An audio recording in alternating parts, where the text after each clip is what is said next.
তো আল্লাহ এ জীবনে হয়ে চিরসাথী, আসবে গহীন রাতি, আমার যখন ফোরাবে দিন, আসবে গহীন রাতি।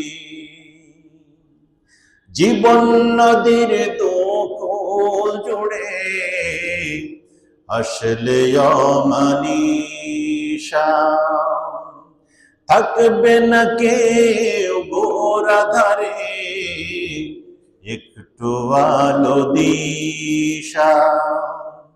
সেদিন আমার, সেদিন আমার, সেদিন আমার শূন্য হইয়া তুমি আলোর জ্যোতি, আসবে গহীন রাতি, আমরা যখন ফুরাবে দিন, আসবে গহীন রাতি। ঠিক কিনা বলেন?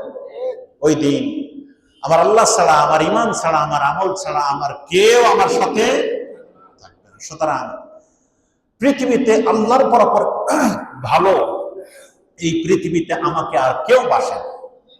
কথা, এই কথার সাথে কি একমত? আমি গত জুমাতেও আলোচনা করতে যে বলছিলাম, এই যে লাস্ট যে জুমা বানাতে গেল, যে স্ত্রী, যে সন্তান, যেই আত্মীয় স্বজন, বন্ধু বান্ধবের জন্য আমরা আমাদের কিডনি পর্যন্ত বিক্রি করে তাকে সেবা করার জন্য প্রস্তুত হয়ে যায়। কথা ঠিক কিনা বলেন?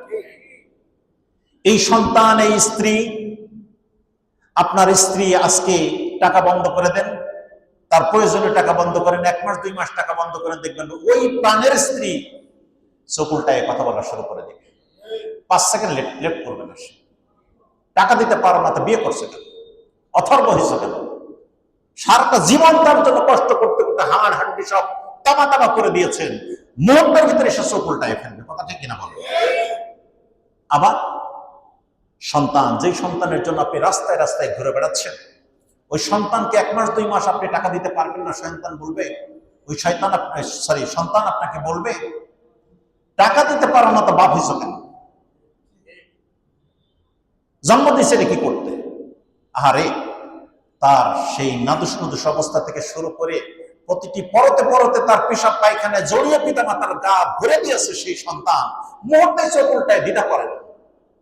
অথচ যে আল্লাহ রাব্বুল আলামিন আমাকে কত নিয়ামত দিয়ে ভরে দিলেন, সেই নিয়ামত পাওয়ার পরে কত কথা, কত বিধান আমি আল্লাহকে অস্বীকার করে ঘাড় ফুরিয়ে ঘুরে বেড়াচ্ছি। আমার আল্লাহ রাব্বুল আলামিন আমার খাওয়া বন্ধ করে দেয় নাই, আমার চোখের জ্যোতি বন্ধ করে দেয় নাই, আমার অক্সিজেন বন্ধ করে দেয় নাই, আমার কিডনি ড্যামেজ করে দেয় নাই। এই যে কিডনির কথা চলে আসলো, জাস্ট একটি ইনফরমেশনের জন্য বলি যে একটা কিডনি প্রতিদিন সুস্থ মানুষের 6,500 লিটার পানি কি করে? প্রতিদিন 200 লিটার পানি এই কিডনি পরিশোধন করে করে খারাপগুলো পেশাবের সাথে বের করে দেয়, আর ভালো পানির যে কণাগুলো আছে সেগুলো শরীরের ব্লাডের সাথে মিশায় দেয়। প্রতিদিন কত লিটার? 200 লিটার। আমাদের ভিতরে যে হার্ট আছে না, এই হার্ট একজন সুস্থ মানুষের প্রতিদিন 6,500 লিটার রক্ত পরিশোধন করে গোটা শরীরের রন্ধ্রে রন্ধ্রে পৌঁছিয়ে দেয়। বিজ্ঞান গবেষণা করতে করতে হয়রান হয়ে গেছেন, মেডিকেল কলেজের ডক্টররা গবেষণা করতে করতে হয়রান হয়ে গেছেন। সব জিনিসের গোড়া খুঁজে পাওয়া যায়, কিন্তু হাড়ের ভিতরে আল্লাহ কি যন্ত্র বসিয়েছেন, এ জন্মের সূচনা থেকে মরার আগ পর্যন্ত চলতেই থাকে, কোনো বিশ্রাম নাই, কোনো বিশ্রাম নাই। আল্লাহু আকবার। সে আল্লাহ রাব্বুল আলামিন বলছে, কত নিয়ামত দিয়ে ভরে দিলাম। আরে তুই আমাকে চিনলি না, কত মানুষের পিছনে পিছনে ঘুরে বেড়ালি। সেদিন যদি কষ্ট করে আমার পিছনে বাম হাতে চলে আসে, আমল চলে আসে, আরে একটু কল্পনা করি না কেন?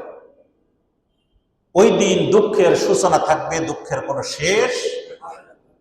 আমি এই একটি টপিকসের পরে কথা বলতে চাই, আজকের কথাটা আমি ফুল স্টপ দিতে চাই, যে আমাদের আমল নামা যেন দয়া করে আল্লাহ রাব্বুল আলামিনের কাছে ফরিয়াদ করি। রব্বুল আলামিন, জীবনে গুনার তো শেষ নাই, তোমার কাছে তোমার ঘরে বসে ফরিয়াদ করি আমাদের সব গুনাহ খাতা মাফ করে দিয়ে মরার পরে দয়া করে করুণা করে তুমি তোমার আমাদের আমল নামাটা একটু একটু ডান হাতে দেওয়ার ব্যবস্থা করে দেব, আমিন। আল্লাহ রাব্বুল আলামিন আমাদের সকলকে কবুল করুন, আমিন।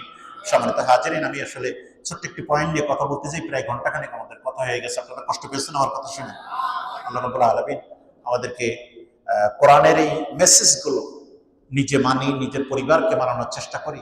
সন্তান, পরিবার, পরিজন যাদের নিয়ে আমার এত পেরেশান, সেই দিন তারা যদি আমার পিছন থেকে টেনে ধরে যে তুমি একা জান্নাতে চলে যাচ্ছ, আমি তো নামাজ আদায় করি নাই, আমিও খারাপ কাজ করে বেড়েছি, কই আমাকে তো তুমি ঠেকাও নাই, তুমি তো আমাকে নিষেধ করো নাই। এই জন্য আসুন নিজে বাঁচি, পরিবার পরিজনকে বাঁচানোর জন্য সদা সর্বদা চেষ্টা করি। সর্বাবস্থায় চেষ্টা করব যে হালাল রুটি রুজি যেন আল্লাহ আমার ব্যবস্থা করে দেন। কারণ কোন হারাম রুটি রুজি, কোন হারাম ইনকাম যদি আমার শরীরে প্রবেশ করে, ইমাম সাহেব হন, খতিব সাহেব হন, বাইতুল্লাহর ইমাম হন, না যেই হন না কেন, হারাম রুটি রুজি দিয়ে কোনো ইবাদত কবুল হবে। সুতরাং ইবাদত কবুলের পূর্ব শর্ত হলো হালাল ইনকাম হতে হবে আর তার ঈমান থাকতে হবে। আল্লাহ রাব্বুল আলামিন এই কথার পরে আজকে আমাদের আলোচনার পরিসমাপ্তি করার জন্য কবুল করুন। অনিচ্ছাকৃত ভুল ত্রুটি হয়ে থাকলে আল্লাহ আমাদেরকে ক্ষমা করুন, এবং আল্লাহ রাব্বুল আলামিনের সাথে নিজের হৃদয়কে অ্যাটাচ করে নেওয়ার জন্য আমরা একটু বেশি বেশি শুকরিয়া আদায় করে তার সেজদাবনত হতে পারি। আল্লাহ রাব্বুল আলামিন আমাদেরকে কবুল করুন, আমিন। আসসালামু আলাইকুম ওয়া রাহমাতুল্লাহি ওয়া বারাকাতুহু।